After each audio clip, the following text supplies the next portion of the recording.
మా అనుబంధం ఇప్పటిది కాదు.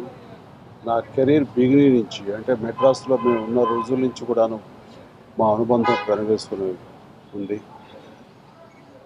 ఈరోజు కూడా నాతో ఆయన ఎన్ని సినిమాలు తీశారు అనే దానికంటే మా కుటుంబ పరంగా ఏ ఫంక్షన్ జరిగినా, వాళ్ళింట్లో ఏ శుభకార్యం జరిగినా సరే, మా ఇరువురు కుటుంబాలు కలిసి ఆ సంతోషాన్ని పంచుకుంటుంటాయి. ఆయన నాతో 'ముఠా మేస్త్రి' అనే సినిమా తీశారు. ఆ సినిమాలో ఆయన అడగగానే నేను డేట్లు ఇచ్చి ఎంకరేజ్ చేశానని ఇప్పటికీ ఆయన చాలా సంతోషంగా చెప్పుకుంటారు. ఎందుకంటే టైమ్లీగా నాకు ఆ సినిమా చేసి నాకు ఫైనాన్షియల్ స్ట్రెంగ్త్ని కలగజేసావు అంటూ ఆయన తన ప్రేమను తెలియజేసుకుంటుంటారు. ఇప్పుడు ఈరోజు కూడా అదే ఆప్యాయత ఆపేక్షలతోటి నేను ఎక్కడున్నా సరే ఊరారా బాబాయ్ అని పలకరించే మా శేఖర్ బాబు గారు ఇక లేరు అనడం అనేది చాలా బాధాకరంగా ఉంది. ఈ సందర్భంగా ఆయన ఆత్మశాంతి చేకూరాలని వారి కుటుంబ సభ్యులకి నా ప్రగాఢ సానుభూతిని తెలియజేస్తున్నాను. అందరికీ నమస్కారం అండి. శేఖర్ బాబు గారు చనిపోయారు. ఆయన ప్రొడ్యూసరు, అంటే మాకు చిన్నప్పుడు ముఠా మేస్త్రి ఈ సినిమా ప్రొడ్యూసర్ అనమాట. కొన్ని సినిమాలు, చాలా సినిమాలు తీశారు. మోర్ దెన్ ప్రొడ్యూసర్, మాకు బాగా తెలిసిన చాలా క్లోజ్ ఫ్యామిలీ ఫ్రెండ్ అనమాట. అంటే మేము చెన్నైలో ఉన్నప్పుడు మా ఇంటి పక్కనే ఉండేవారు. వాళ్ళ వైఫ్, వాళ్ళ పిల్లలు, మేమందరూ కలిసి పెరిగాం అనమాట. నిజంగా పొద్దున మెసేజ్ ఉన్న వెంటనే చాలా చాలా బాధ వేసింది. పాపం శేఖర్ గారు లేరు, కానీ వాళ్ళ వైఫ్, ఆంటీ ఫేస్ అసలు నా మనసు, అంటే ఏం మాట్లాడుతున్నాను నాకు కూడా ప్రాపర్ నేనేం మాట్లాడుతున్నాను, నేను కరెక్ట్గా మాట్లాడలేదు, నాకు అర్థమవుతుంది, కానీ యాక్చువల్ నాకు మాటలు లేవు. పాపం ఆవిడ చూస్తుంటే మాత్రం నా మనసు, ఆవిడ పట్టుకున్నప్పుడు ఆంటీ ఎలా ఉన్నారు, పట్టుకున్నప్పుడు ఆవిడ అంటుంది, బాబు ఇంకా నేను దేనికి బతకాలి, అలా మాట్లాడుతుంటే నాకు చాలా బాధ వేసిందండి. ఆంటీ తప్ప, అంటే మీరు అలా మాట్లాడకూడదు, మీరు అంటే మాకు బాగా చాలా చాలా క్లోజ్ ఫ్యామిలీ ఫ్రెండ్స్. ఆవిడ కండోలెన్సెస్ టు హర్ అండ్ వాళ్ళ అబ్బాయి కిషోర్ అండ్ వాళ్ళ అమ్మాయి లావణ్య, మా అందరం బాగా ఫ్యామిలీ ఫ్రెండ్స్. చాలా ఏళ్ళ తర్వాత మళ్ళీ చూస్తున్నాను. I wish the entire family condolences. Thank you. నేను soul rest in peace. Thank you. ఛాంబర్లో అనేక ప్రాముఖ్యమైన పాత్రలు చూసినటువంటి మంచి మిత్రుడు కేసీ శేఖర్ బాబు గారు ఇక్కడ లేరు అని చెప్పడానికి చాలా బాధగా అనిపిస్తుంది. ఒక మంచి వ్యక్తిగా ఆయనతో నాకున్న పరిచయం దాదాపుగా 40 ఏళ్లకు పైగా. నేను ఆయన కూడా సినిమా ఇండస్ట్రీకి రాకముందే విజయవాడలో ఉన్నప్పటి నుంచి వారితో నాకు పరిచయం. వాళ్ళ నాన్నగారి సినిమా డిస్ట్రిబ్యూటర్గా జ్యోతి ఫిల్మ్స్ అనే సంస్థ ద్వారా అనేక చిత్రాలని పంపిణీ చేసేవారు.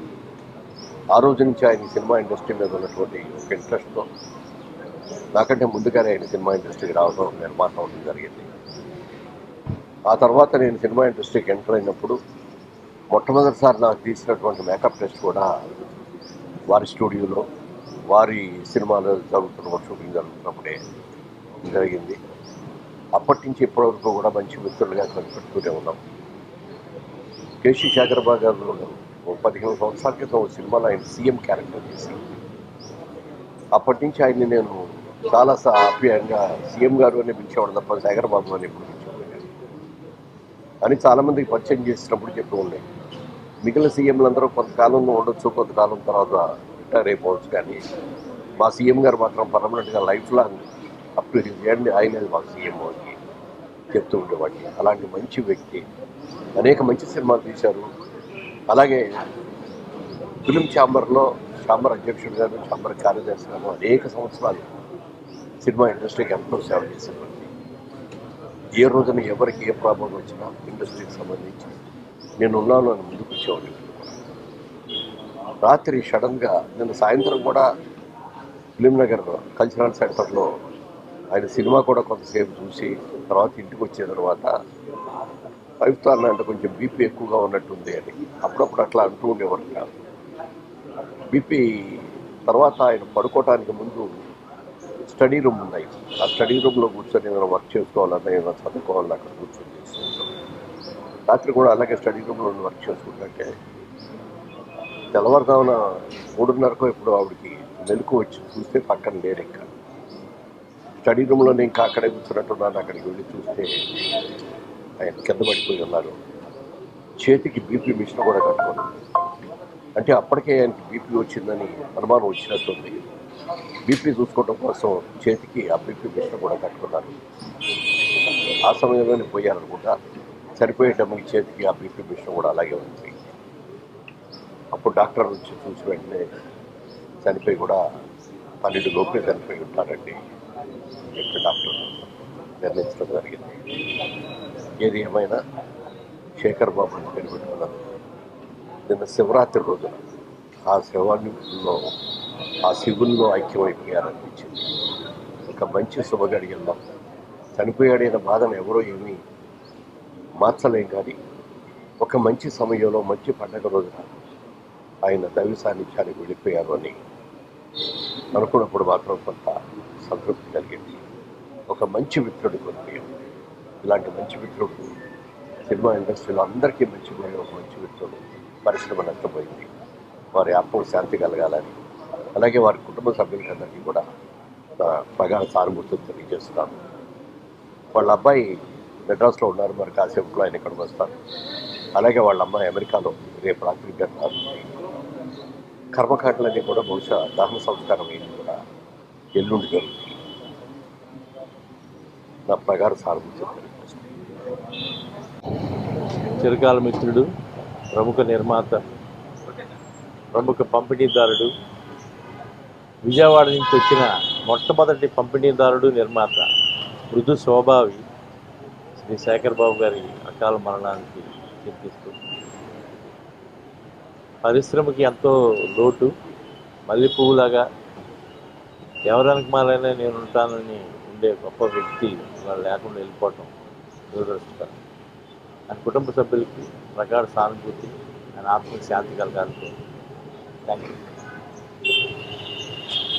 శేఖర్ బాబు గారు లాంటి మంచి మనిషి చనిపోవటం ఫిలిం ఇండస్ట్రీకే కాకుండా నాలాంటి ఎంతోమంది మిత్రులకు కూడా తీరని లోటు. మా విజయవాడలో నా చిన్నతనం నుంచి నాకు ఆయనతో చాలా పరిచయం. మా తండ్రి గారికి అత్యంత సన్నిహితుడు ఆయన. ఎప్పుడు అందరితో నవ్విస్తూ ఉండే శేఖర్ బాబు. ఆయన పూర్తి పేరు చంద్రశేఖర్ బాబు. శివరాత్రి రోజు లింగోద్భవ సమయంలో ఆయన కాలం చేయటం అన్నదే స్నేహితులందరికీ ఎంతో బాధ అయినా కూడా ఒక రకంగా ఆయన డైరెక్ట్గా ఈ మంచి రోజు నాడు శివుని దగ్గరికే వెళ్ళిపోయాడు. ఆయన ఆత్మకి శాంతి కలగాలని చెప్పి మనస్ఫూర్తిగా కోరుకుంటున్నాను. మా అన్నయ్య కేసీ శేఖర్ బాబు గారు అకాల మరణం మమ్మల్ని అందరినీ దిగ్భ్రాంతికి గుర్చేసింది. ఆయనకి ఒక అబ్బాయి, ఒక అమ్మాయి ఉన్నారు. అబ్బాయి చెన్నైలో ఉంటారు, ఇప్పుడే వచ్చారు. అమ్మాయి అమెరికాలో ఉన్నారు, రేపు నైట్కి వస్తారు. కాబట్టి సోమవారం ఉదయం ఇంటి దగ్గర అన్ని కార్యక్రమాలు చేసి, అలాగే సోమవారం 11 గంటలకి ఫిలిం ఛాంబర్ ఆవరణలో సినీ ఇండస్ట్రీ వాళ్ళ దర్శనార్థం పాదోదేహాన్ని అక్కడి నుంచి మహాప్రస్థానం శ్మశాన వాటికి తీసుకెళ్ళి అంత్యక్రియలు సోమవారం జరుగుతాయి. కాబట్టి మన సినిమా ఇండస్ట్రీ వాళ్ళ అందరం సోమవారం రోజు ఆయన పార్థివ దేహాన్ని చూసేదానికి కుదురుతుందని మీ అందరికీ తెలియజేస్తున్నాను. Thank you.